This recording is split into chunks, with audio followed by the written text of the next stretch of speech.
How to microwave Kraft mac and cheese. Step 1. Find mac and cheese. Step 2. Read instructions. Step 3.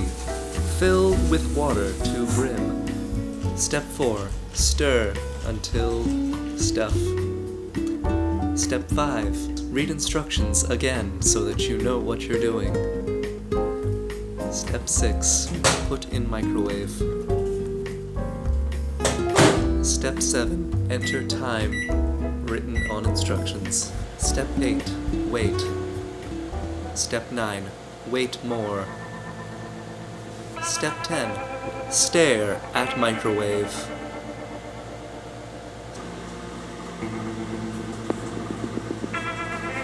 Step 11. Pace back and forth. Step 12. Have idea.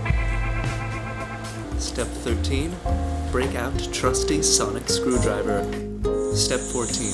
Point and think.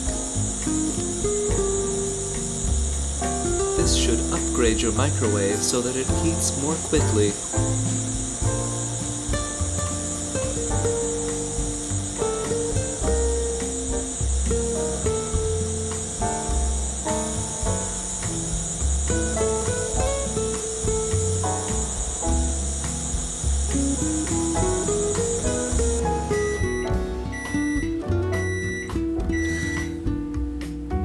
Step 15. Remove from microwave. Careful, it's hot. Enjoy.